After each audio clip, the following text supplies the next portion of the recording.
Sam is a big fan of the German football team. Now, his friend Saul is a fan of the Brazilian football team. So, Saul made a comment. He said that Germany's performance over the years has deproved. Well, Sam would not agree to it because he knows that Germany's performance has improved over the years. So what did he do? Well, he collected some data about goals scored by Germany in different World Cups. So he collected this data. So in this, it shows the different World Cup years and the goals scored by Germany in those World Cups. So you have 2002, in which Germany scored 14 goals. And then you have 2006, in which Germany scored 14 goals again. But in 2010, Germany scored 16 goals. And in 2014 World Cup, they scored 18 goals. So you see, even if you see this data as it is, you will be able to identify that their performance has improved in these World Cups.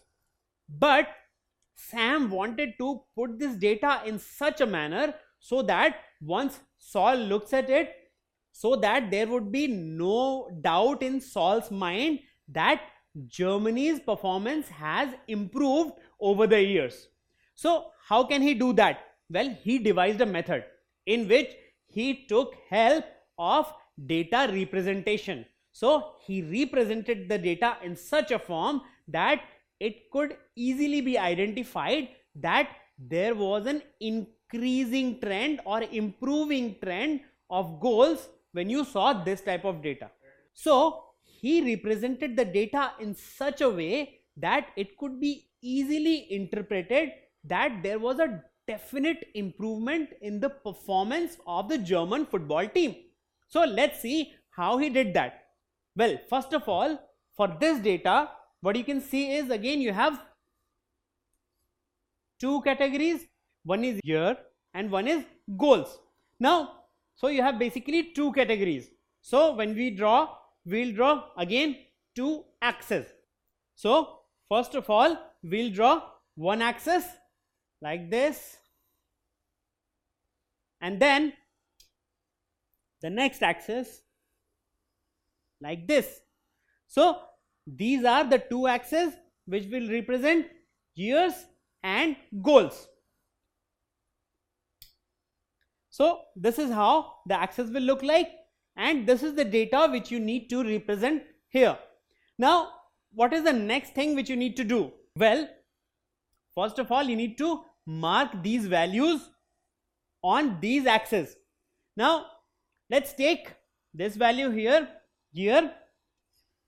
this side, and the goals on this side. Now, for the goals, you have 14, 14, 16 and 18. So none of the values are near 0 or 1. So it is not always necessary that you will mark an axis using intervals of 1. You can take larger intervals. So in this case, you may say that the value starts from 14. Your data starts from 14. So you may take larger intervals of 5 or 10. You can definitely do that. But you will have to notice one more thing.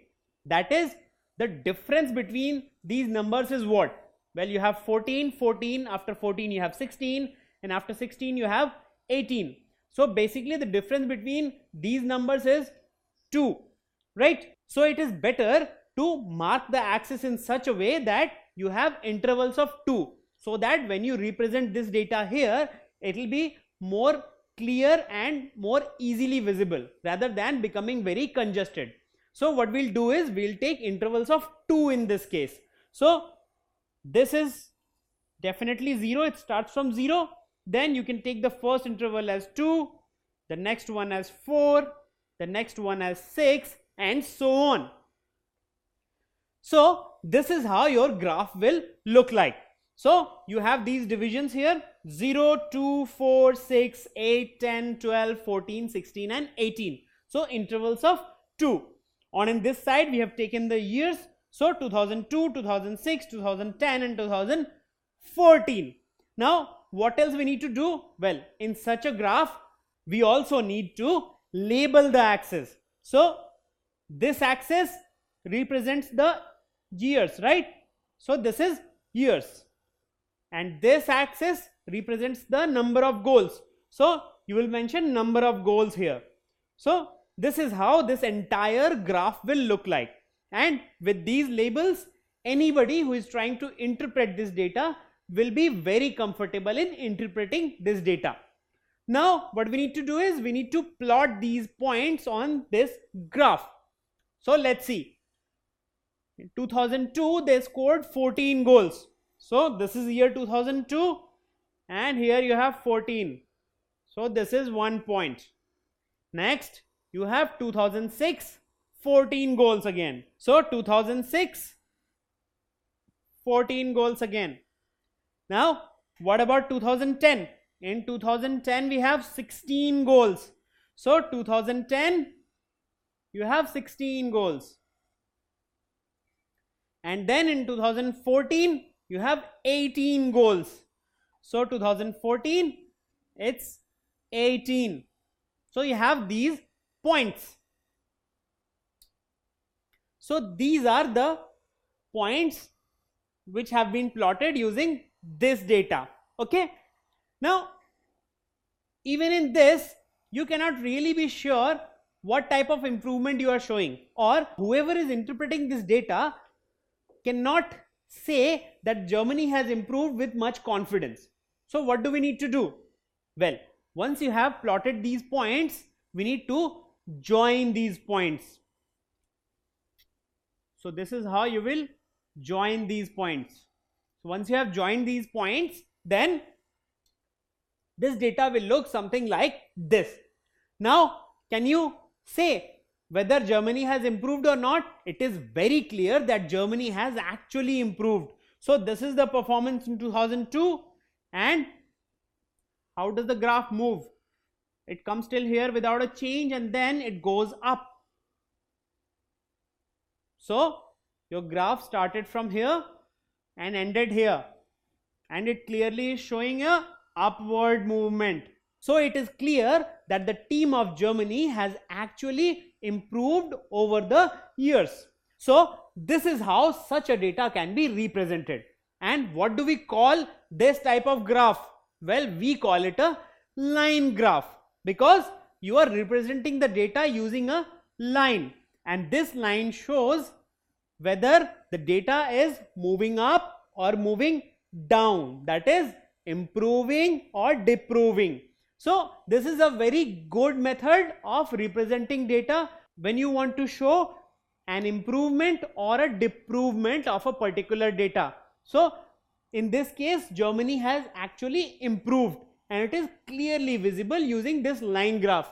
So, once Saul has a look at this data, he won't be able to really argue with Sam that Germany has not improved. He will have to agree to this fact that Germany has actually improved over the years.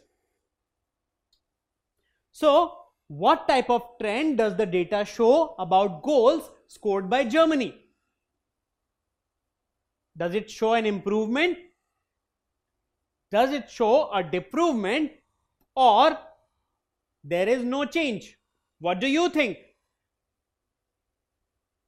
Well, if you see this graph, it is clear that the line moves slowly upwards. That is, this is showing an upward trend. And so, we can say that the team of Germany has shown improvement over the years. So, it is clear from this line graph that it is an improvement, because it is showing an upward trend. That is, it is moving up like this. So, it is improvement. So, this is what is a line graph.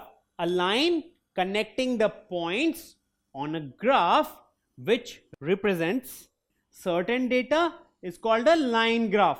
So, in the case of line graph, the data is represented as points on the graph, and we join these points with a line, and the resulting graph is a line graph. It shows change in value over time. So that is the main application of line graph. That is, it shows change in value over time or a trend.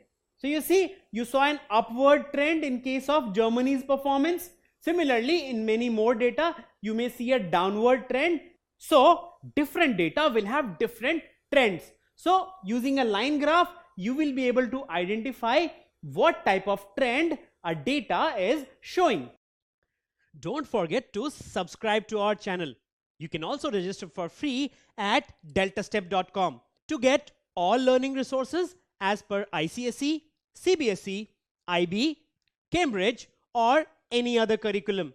Over 5,000 amazing lectures across maths, science, English and social science. Our unique interactive video technology keeps you engaged, and our iDictionary feature allows you to quickly revise any concept. Master each topic at your own pace with our adaptive practice technology and 1 million plus questions. Get instant answers and detailed solutions. Be exam ready by taking unlimited mock tests, performance analysis along with actionable feedback, personal tutors to resolve your slightest of doubts. That's not all. You also get amazing prizes like PlayStations, iPads, watches, and many more, along with certificates through our Earn As You Learn program.